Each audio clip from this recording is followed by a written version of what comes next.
There is nothing wrong with your internet. Do not attempt to adjust your settings. We are controlling the podcast. We control the squealing and the screams. We can make your heart flutter, your eyes blur from tears, or sharpen your mind to crystal clarity. For the next hour, sit back. We are in control of what you hear. We repeat, there is nothing wrong with your settings. You are about to experience the awe and mystery known as the female mind. You are now entering the Fangirl Zone. Welcome to the Star Power Podcast on the Fangirl Zone, a podcast where we discuss Stargirl on the CW channel. I'm Sean Fangirl S. And I'm Steve. And I'm Cosmic Staff Dave, and today we'll be discussing Episode 8 of Season 2 of Stargirl. Oh my god. So I was live tweeting this, and it was something else. That's what I'm going to say. But I will go into a little bit more with initial reactions. So, Steve, what did you think when you watched this episode? Well, we definitely got darker, which was to be expected, I believe. But the one thing I really took away from this is how strong Beth was, and we do have something to battle him, the goggle. Yeah. I wasn't thinking about the goggles themselves, but that makes sense. Dave, how about you? Well, I know we're not rating it, but if we did, I would give it 4 out of 5 superpowered Beth smiles. Aww. Nice. I know. She was great. And I was surprised, too, that one of the breakthroughs, I mean, they won 1 out of 2. Right. The breakthrough, it turned out to be the goggles. Yep. But I still miss Chuck. I have to say, as I was watching it, there was a lot of cuss words coming out. That's all I will say. And a lot of what coming out? A lot of swear words coming out of my mouth. And when I was tweeting it, Steve, it went a little darker. Really, that's a bit of an understatement. But okay. Well, like we on knew Twitter. it was coming, so. But whoa. Whoa. And Twitter, I think everybody was pretty much on the same line as I was going, how did that make it through? Oh my God. So that's how I was most of the time. But yeah. And basically from the go of this episode, and I was just so thrown off, especially when we start with Beth's parents. And the way it was done was just perfect because I did not know until the end. Right. Because this whole time we've kind of been talking like, oh my God, what if her parents kind of go that route? And when that happened, I think that's what threw me, and everything else for the episode. I was pretty much with my jaw like on the floor, but I couldn't believe the way we ended. But yes, like you said, Beth, wow, Beth. So that's all the little tiny synopsis I've given, and then we can go into the whole thing and explain all the wowness and the what does. So take it away, Steve. All right. Summer School Chapter 8. With his world crashing down around him, Rick focuses his attention on protecting Solomon Grundy after learning hunters are after a bear in the wood. Meanwhile, Beth becomes the target of Eclipso's latest plan. You know, I'm starting to hate that guy on the radio. Oh, yeah. I mean, Eclipso just went off my Christmas card list. But this guy on the radio, I'm going to shoot me a bear. I'm like, shut up, dude. Come on. You don't know what Rick needs. He needs to turn the channel to R-E-S-E-P-T. From R-E-S-P-E-C-T. Oh, sock it to me. Well, this episode kicks off with Rick's teacher coming by to offer an apology. I like her. I'm trying to figure out where I've seen her before. For assuming the worst of him. She turns out to be a nice lady, and she comes with some college pamphlets. While she believes he deserves a fresh start, his uncle thinks otherwise, verbally berating Rick. There's another guy totally off the Christmas list. Oh, yeah. Christmas card list. Oh, my God. I was so happy that his teacher did that. And then with his uncle, I'm like, you know what? If something happens, I'm not going to be sad. That's all I'm saying. That guy needs to go back on the couch, stick his hand in his pants, and crush a beer can on his forehead. Yes. While in the woods, Rick yells about how he is tired of giving everything he has and getting nothing in return. I didn't see that coming. I know everyone else has been having meltdowns, but I didn't see that coming from Rick. I don't blame him, though, especially when we see his uncle, because we don't know how bad he's been off screen to him. Yeah. Well, we have to assume that he's still been treated the same way as when we first met his uncle, so. Oh, I believe his uncle's been Joe Jackass. I'm just saying we don't know how bad it's been. So that's why I totally get Rick, like, having this moment. Yeah, he's living on his own now. Spoiler alert. So Not quite. Grundy finds Rick and sits with him, listening to Rick's story about how he found a new home for his uncle's abused dog. I was thinking, did Rick just call Grundy his pet dog? I was actually getting more ticked about the story. I'm like, that's... Yeah, I know. There's a lot of crap people in the world. When he was reunited with the dog a year later, the animal was different in a good way because he finally received some love. Rick thinks that perhaps that's what Grundy needs. They should have patted him on the head and got him a chew bone. Yeah. And while he was unsure if Grundy understands him, the former villain pats Rick on the back and offers him an apple, implying he does understand him. I think he totally did. Yeah. You and want that the was... squeaky ball? Do you? Yeah, this was one of the best scenes of the episode, I thought, was Grundy actually acknowledging that he understands what Rick is saying. Yeah. That's Lou Ferrigno Jr., right? Yes. Oh, I wondered who it was. Like, because I seen him in the title credits, and I'm like, who is he? Like, Gotta be. Never looked I mean, up. it seems all digital, so he must be wearing those dots to start the suit, I would imagine. Interesting. There was a moment when they were sitting next to each other that I'm like, oh, that's not the best CGI right there. But I at least like how they were doing it, that they were still interacting, and it wasn't like he's really not there. You're just interacting with like a tennis ball. Yeah. I think Rick is grateful that he's only burping and not having too much to take. Of course, on lower deck. He doesn't have to clean up after him, right. you know.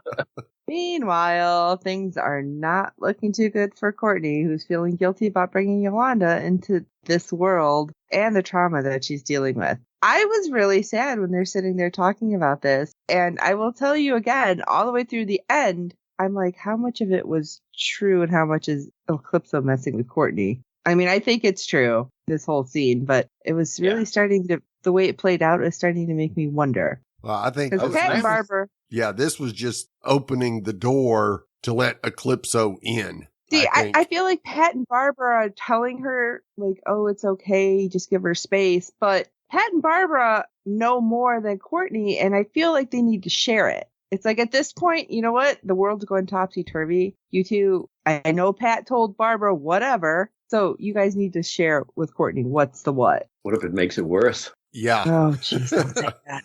Yeah, I think Courtney definitely saw what Eclipso could do in this episode, and she's seen it before, but not to this extent. And she's going to have to be real careful from now on, because we saw how easily Eclipso got into both Beth and Rick's head. If Courtney's going to be feeling guilty about Yolanda, she's next. I can't believe they sit there and eat waffles in the morning. I would be too tense for that. Okay, first of all, did you see that spread? It's like, what? I know. Who got you guys took the time to do that? Yeah. That was a bit unreal. Oranges and waffles. And wasn't there eggs and some kind of breakfast meat? I'm like, that's a lot of food. I'm lucky if I have toast. Okay, I'm just saying. I know. Mike's like, the doorbell rings and he goes, Eclipso doesn't ring doorbells, does he? No.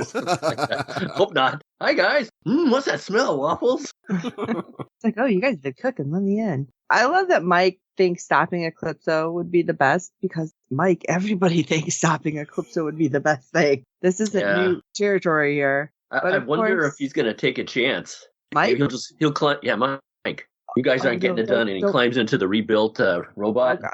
I was going to say, don't say what I think you're going to say, and you said it. Yeah. Now I'm scared. Great, Dave. Now I'll be freaked out the rest of the season. Yeah. That'll be like, where's my robot? Where's Stripe Jr. going to go out there? Uh-oh. They should have Stripes and a detachable backpack robot that Mike launches from. Yeah. That'd be awesome. Oh, my God. I can just see it. Stripes like Jr. jumps off. It's like, on his back. Comes. Yeah. That'd be awesome. Like a baby Bjorn, but for giant robots. So that's awesome. That'll be in my head for a while. Things can only go up, right? No, they can't. Because they get worse when Courtney finds Yolanda's Wildcat costume outside after we heard the doorbell ring, implying that that's it for Yolanda and her superhero career. Can I just take a moment, too, to go back with last week's episode? I get that Yolanda's mom is mad and she sees her daughters hurting. And well, she's finally not being a jerk, and she's kind of on Yolanda's side, and she's like, she doesn't want to talk to you. But then we see this, and it's like, how much is her mom getting in her head? And then I'm just thinking, wait, her mom called and quit her job for her. Right. Granted, that's actually happened to me. I had somebody's mom call and quit when she was supposed to be in the middle of her shift. But it was like, wait, does this happen in real life? And then I thought about it. I'm like, wait, yeah, it did happen. So Yeah. I just feel like, is the mom somehow, I don't want to say possessed, but like has Eclipso gotten into her mom's head where she's going to be pushing Yolanda into all these things that Yolanda thinks she needs to do? I was just thinking that, didn't that costume adapt itself to Yolanda Yes. when she put it on? Yep. So, I mean, it could adapt itself to Mike, too. Sure.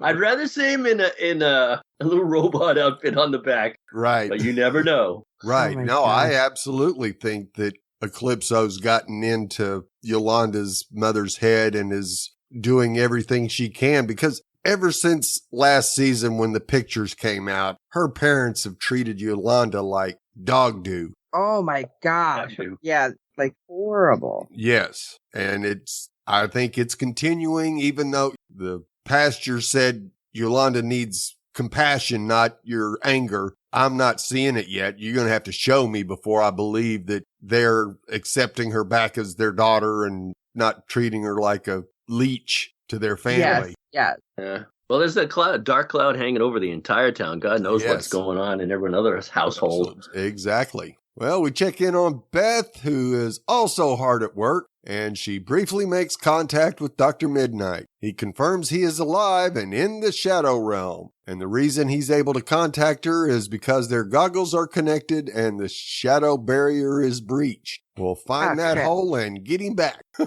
Yeah. Bring Cindy with him. Yes, unfortunately, the connection And the shade. Yeah, is soon lost, and Eclipso briefly appears on her laptop. And you kind of go, Okay, I thought I seen something flash, but I swear I blinked at the same time.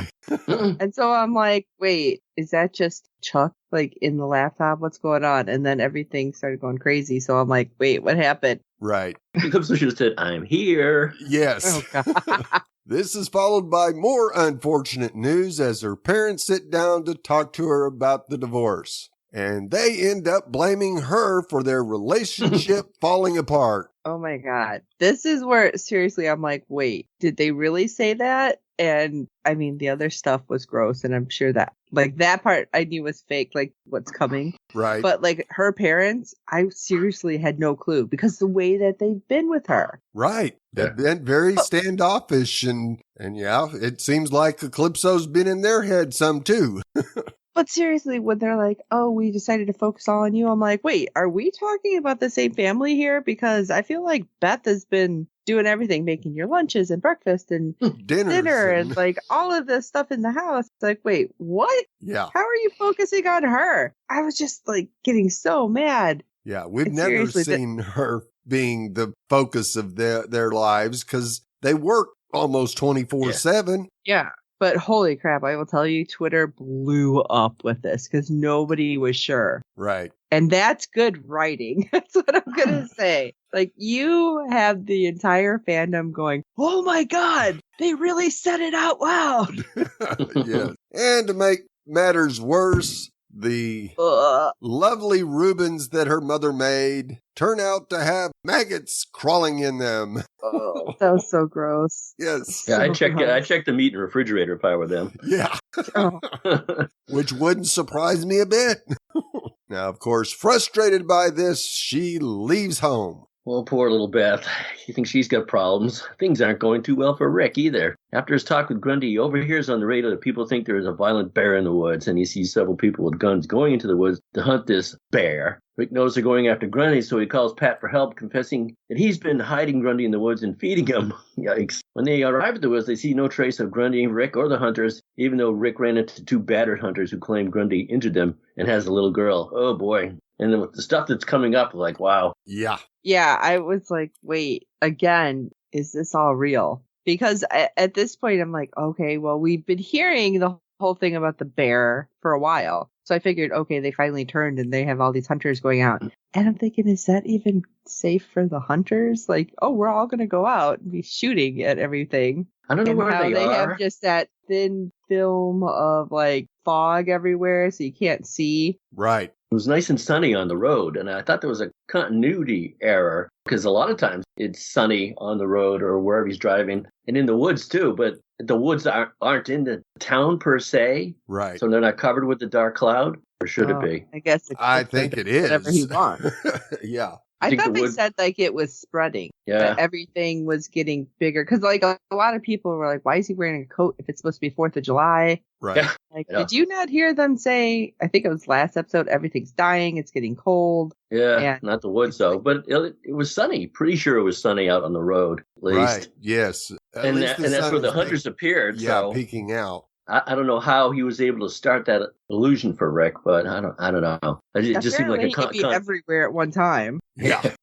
Like he's like MasterCard. Anyway, so let's talk about Beth a little more because this episode was so Beth oriented. I mean, we had a lot of Rick in there, but I feel like this was really a lot more Beth. And it was all anybody was talking about on Twitter when this started happening. Because Beth goes over to the Whitmore's house, but no one's there except that strange little kid, Bruce. And I'm like, oh God, no, not the kid. Yes. Anything but the kid. And things just go down from there. He starts calling Beth a liar and profiles her and tells her to come after him to get the goggles back. Which, how the heck did he grab those? I know. I was wondering that too. So she ends up following up Courtney's room, and I'm thinking, have you never seen a horror movie? Right. Well, it's not the basement. Yeah, at least. Oh, wait, did they go upstairs in Halloween, though? The original? Don't know. Didn't watch Creepy stairs. What? You've never seen the original? Okay, wait. We're in spooky season. You need to watch. But anyway, up in Courtney's room, we hear Bruce continuing to say things that, holy shnipe, blew up Twitter. That's what I'm going to say. I know. Oh, yeah. I was like, how did this get approved? Because one of the things was just repeatedly saying she doesn't belong, which was probably the nicest thing he said. And as he's saying all these horribly racist comments, she realizes it's Eclipso. And she calls him out as a racist. And that seemed to tick him off. Oh, yeah. Because he like knocks her into the closet without touching her. But she ends up tumbling into like the original JSA, or at least the illusion of it. And I was impressed. Were those the original characters? I mean, we see Joe McHale, which we know is Right. Starman. Yep. And we think is going to show up because he's been popping up somewhere here and there and haven't seen him for a couple episodes. But were those other guys supposed to be the original ones that we'd seen previously? Yep. It was kind of hard to see their faces. That's why I don't think it was that important for them to be the actors. Exact, right. Yeah, that's true. But, oh my God, just even them. What are you doing here? You're a child. You're a woman. You're everything that was just like, holy crap, racist, misogynist. My God, can you stop? Because they were saying they don't want her here. And Eclipso just kept doing it. I'm like, he is horrible. And that little kid needs to be punched in the mouth. That's all I kept thinking. Oh. I'm like, oh my God, I'm going to fight a 9-year-old. But Beth ends up confronting Eclipso about everything he's saying to her. And he claims no one's afraid of you. Or no one, was it? You don't even have any power, I think is exactly roundabout what he was saying to her. And it's like, what the heck? You're the one hiding your real self. If no one's afraid of me, why are you hiding? And I was like, oh, that's good. Yeah.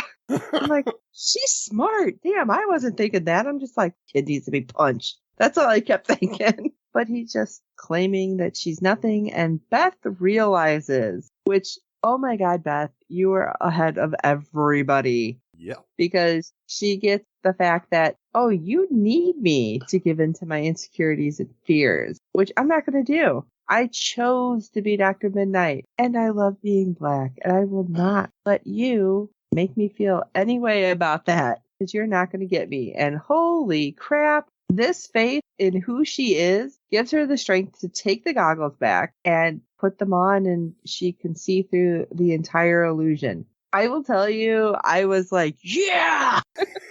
Absolutely. Like, literally, I'm yelling in my house, like, pointing and like, that's right, Beth, you got this.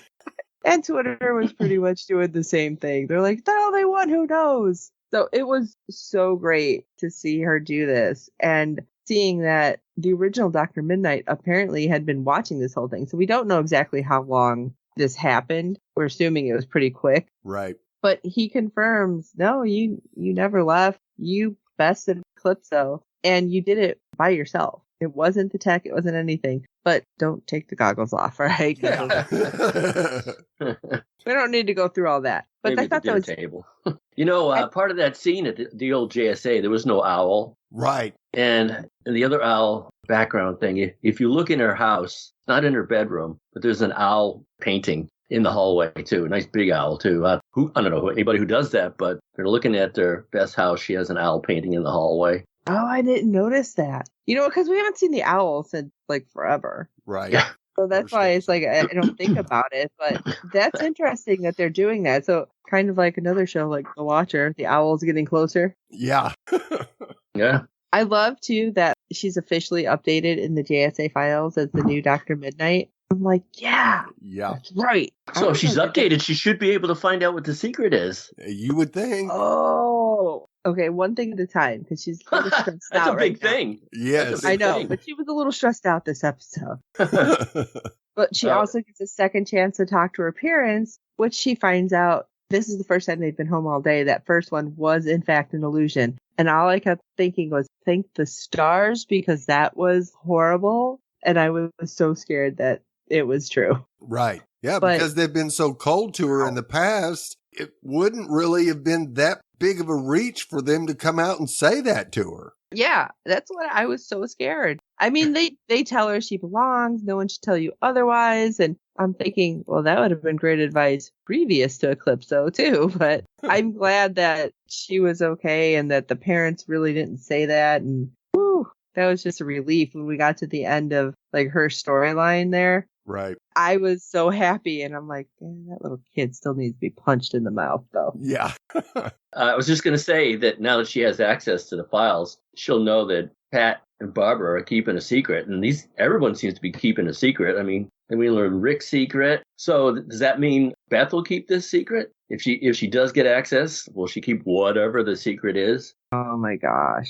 She couldn't even tell Yolanda that Yolanda was in the right. Do you really think she's going to be able to keep a secret like that?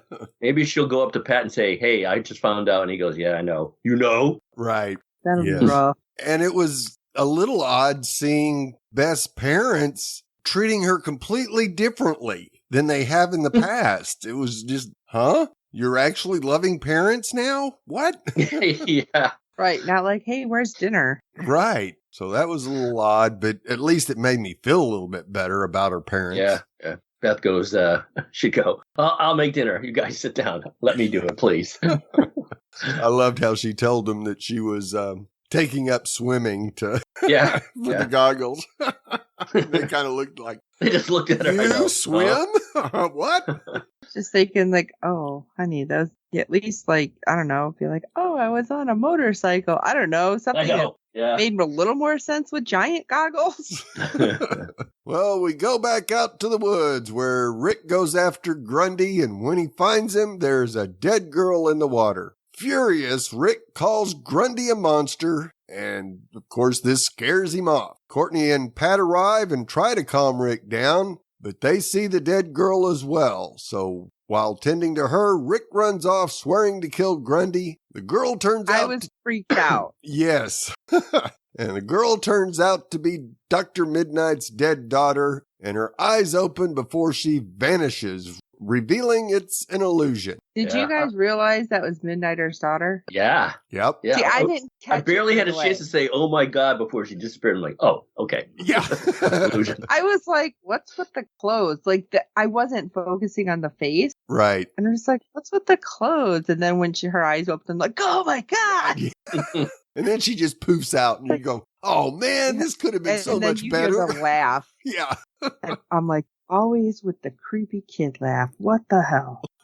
So Rick finds Grundy at his home, and he uses his powers to fight Grundy. We actually see him turn over the hourglass. No, he didn't. He didn't turn it over? No, he had it in his hand. He grabbed it. He never turned it over for some reason again.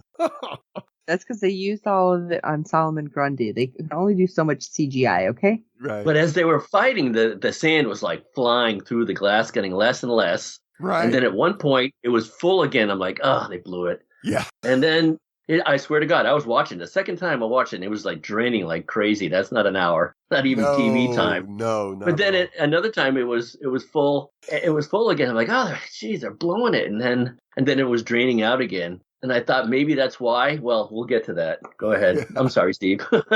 And I don't think it was surprisingly gets the better of him. We saw him the first time he took Grundy on, or the second time he battled Grundy, he had the upper hand. Yeah. Courtney and Pat arrive and watch in horror. They beg him to stop, and when that doesn't work, Courtney uses the little energy the cosmic staff has left to blast Rick. I was surprised because right when she's going to do it, you hear Pat say, "That's not who you think it is." Right. And then I was just like, oh my God, what did he do? Yeah. And he snaps out of it and sees the truth. He was not fighting Grundy. He was fighting his uncle, nearly killing him, causing him to throw the hourglass into the ground, breaking it. I couldn't believe he did that either. Right. So much for our man. Yeah, did you see the look on Pat and Stargirl's face? Poor Courtney's like, yes. What did you just do? I could give that to somebody else. Yep. This was yet another trick by Eclipso, so there is no way to explain what happened to the cops, and Rick is arrested. Courtney and Pat try to see what they can do to help, but right now it looks bad with his uncle in critical condition. He got what he deserved, but... I think there's plenty they could do. Yeah. I mean, been like, I don't know, the bear must have got him. Yeah. Or just be like, you know what? I'm sorry. He's been abusing me for years. I couldn't take it. His teacher is going to be able to testify on his behalf. Yeah, that's about the only way they're going to keep him out of jail. Now, of course, he broke the hourglass. Are we actually seeing the end of the JSA that we originally were introduced with both Rick and Yolanda? Sure looks that way. Leaving the group? It sure looks that way. It sure does. And then I'm like, okay, wait, we finally see another little somebody. Not little, but like when Grundy pops out, I'm like, what? Why didn't you like stop him then or something? Right. Like you could have broke the illusion. Yep. Yeah, and he brought an apple too. Yeah. Did he? Yeah, he did. Had an apple in his hand. Yeah. Yeah. We can tell that Grundy does have some feelings for Rick. I started thinking of Ludo Vine. I had just seen Ragnarok recently, and Hulk was calling him friend, Thor friend stay. Yeah. And then Grundy says friend at the end. I'm like, wow. Yeah. Yeah, I just thought Ludo from Labyrinth. And you got this big hulking creature, no pun intended there, that like you don't know if they understand you. And that's all I kept thinking. Although Ludo was much cuter than Solomon Grundy.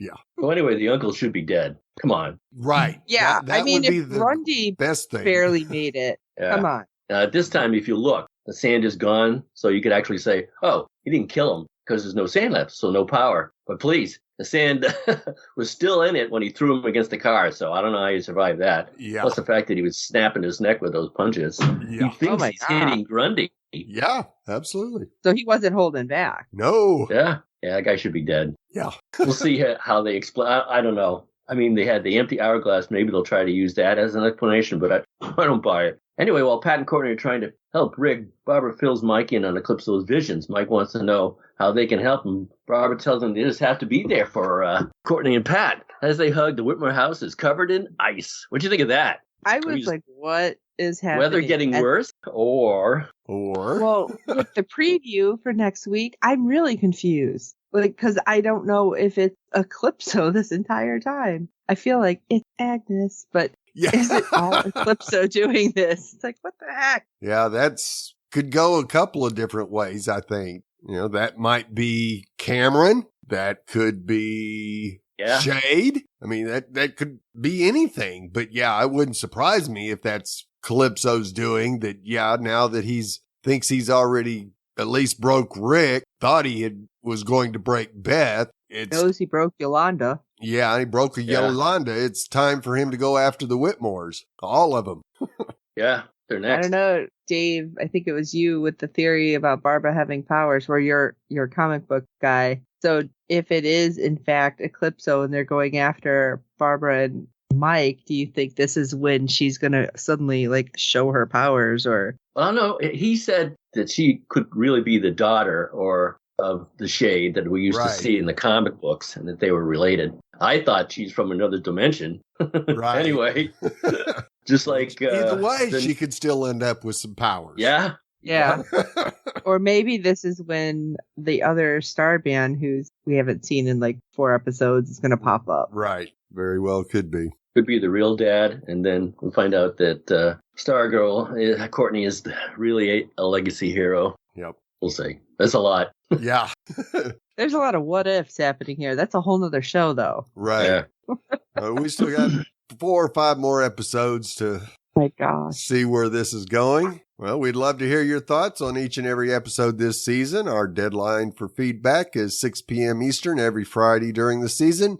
You can send feedback via email or audio to contact us at fangirlzone.com. Please review and rate us on iTunes and any other platform you use for your podcast. With good ratings and reviews, it helps other fans of the show to find us. Tell your friends, and we hope you are enjoying the podcast. Don't forget to check out the other great Fangirl Zone podcasts. There's so many of them, like the Mudhorn Clancast, for example, which will be coming back strong in December. Yes. Woo! But anyway, go check out www.fangirlzone.com. You can check out our contacts page with all the various ways to get a hold of us. Live tweet with us when you can, and let us know what you think about all of the questions that we've put out there, and stump these guys who have all of the comic knowledge. I have none with this. I want to hear from all of you. So for this episode of the Star Power Podcast, this is Steve. Is that what you need me to do? Give in to my worst fear? That I'm an outsider? This is Sean Fangirl S. Wow. Eclipso would probably take away all my books. That would probably be my worst fear. This is Cosmic Staff Dave. Hey, Rick, if you thought Grundy squirting juice on you was bad, dude, when did he get to prison? Oh.